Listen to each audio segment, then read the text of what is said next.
Hi hello friends, ಎಲ್ಲರಿಗೂ ನಮಸ್ಕಾರ. ಭಾಗ್ಯಶ್ರೀ ಅಡುಗೆ ಚಾನಲ್ಗೆ ಸ್ವಾಗತ. ನಾನೀಗ ಮೆಂತ್ಯ ಸೊಪ್ಪಿನ ಪರೋಟ ಹೆಂಗೆ ಮಾಡ್ಬೇಕನ್ನೋದೇ ಹೇಳ್ಕೊಡ್ತೀನಿ. ನೋಡಿ, ಎಷ್ಟು ಮೆಂತ್ಯ ಪಲ್ಯ ತೊಗೊಂಡಿದ್ದೀನಿ. ಈಗ ನಾನು ಗೋಧಿ ಹಿಟ್ಟು ತೊಗೊಳ್ಳೋಣ.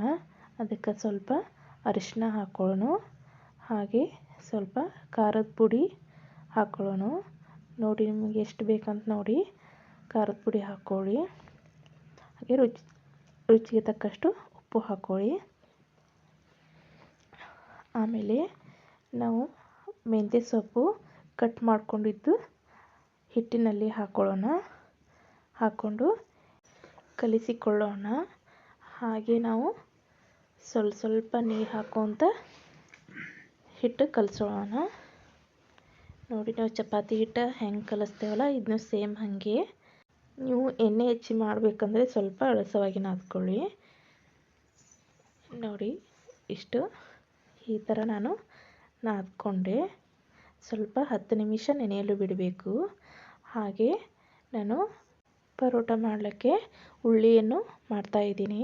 ನೋಡಿ, ನಿಮಗೆ ಎಷ್ಟು ದಪ್ಪವಾಗಿ ಇರಬೇಕಂದ್ರೆ ನಿಮ್ಮ ಚಾಯ್ಸ್ ಅದು. ನೋಡಿ, ನಾನು ಸಣ್ಣದಾಗಿ ಉಳ್ಳಿ ಮಾಡ್ಕೊಂಡಿದ್ದೀನಿ. ಈಗ ನಾನು 2 ಉಳ್ಳಿಯನ್ನು ತಗೊಂಡು ತೀಡ್ತಾಯಿದ್ದು ಸೇಮ್ ಚಪಾತಿ ಹೆಂಗೆ ಮಾಡ್ತೀರಿ ಹಾಗೆಯೇ ನೋಡಿ ನಾನು ಎಣ್ಣೆ ಹಚ್ಚಿದ್ದು ಮಾಡ್ತಾಯಿದ್ದೀನಿ. ನೋಡಿ, ಈ ಥರ ಮಾಡಿಕೊಂಡು ರೌಂಡ್ ಶೇಪ್ದಲ್ಲಿ ಬರಬೇಕು. ಆಮೇಲೆ ನಾನು ಇಷ್ಟು ತೀಡಿದ ಮೇಲೆ ನಾನು ಮೇಲೆ ಸ್ವಲ್ಪ ಎಣ್ಣೆ ಹಚ್ತಾ ಇದ್ದೀನಿ. ಸ್ವಲ್ಪ ಅದಕ್ಕೆ ಎಣ್ಣೆ ಹಚ್ಚಿ ಸವರಿಸ್ಬೇಕು.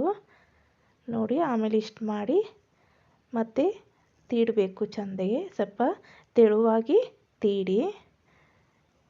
ನೋಡಿ, ರೌಂಡ್ ಶೇಪಲ್ಲಿ ಬರಬೇಕು. ಹಾಗೆ ನಾನು ಸ್ವಲ್ಪ ಎಳ್ಳನ್ನು ತೊಗೊಂಡಿದ್ದೀನಿ.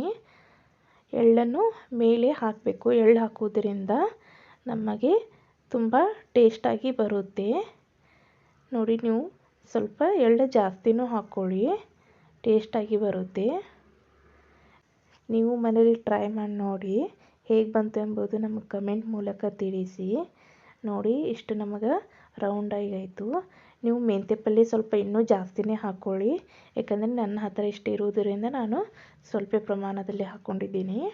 ನೋಡಿ, ನಾವು ಹಂಚಿಗೆ ಸ್ವಲ್ಪ ಎಣ್ಣೆ ಸಿಡಿಸೋಣ. ಹಾಗೆ ನಾವು ಸ್ವಲ್ಪ ಅದನ್ನು ಈ ಥರ ಹಾಕಿ ಮಾಡಬೇಕು. ನೋಡಿ, ನೀವು ಮೇಲೇನೆ ಎಣ್ಣೆ ಹಚ್ಚೋದು ಬೇಕಾಗಿಲ್ಲ. ಯಾಕಂದರೆ ಆ ತಗಡಿಗೆ ನೀವು ಸ್ವಲ್ಪ ಎಣ್ಣೆ ಹಚ್ಚಿ ಬಿಟ್ಟಿರ್ತೀರಿ. ನೋಡಿ, ಸ್ವಲ್ಪ ಚೆಂದಾಗೆ ನಾವು ಬೇಯಿಸಬೇಕು.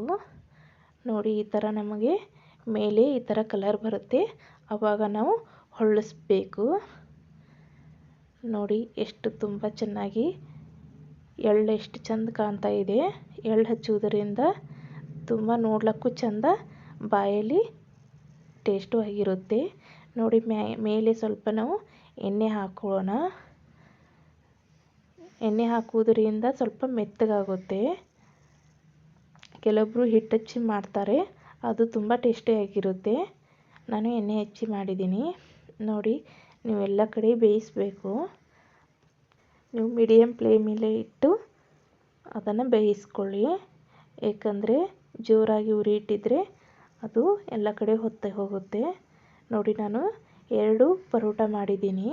ನೋಡಿ, ಎಷ್ಟು ಚೆಂದ ಕಾಣ್ತಾವ. ನೋಡೋಕ್ಕೂ ತುಂಬ ಟೇಸ್ಟಿಯಾಗಿರುತ್ತೆ.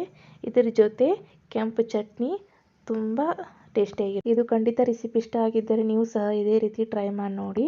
ಹೇಗೆ ಬಂತು ಅಂತ ಕಮೆಂಟ್ ಮೂಲಕ ತಿಳಿಸಿ. ಭಾಗ್ಯಶ್ರೀ ಅಡುಗೆ ಚಾನಲ್ಗೆ ಸಬ್ಸ್ಕ್ರೈಬ್ ಮಾಡಿ, ಶೇರ್ ಮಾಡಿ, ಲೈಕ್ ಮಾಡಿ. ಧನ್ಯವಾದಗಳು.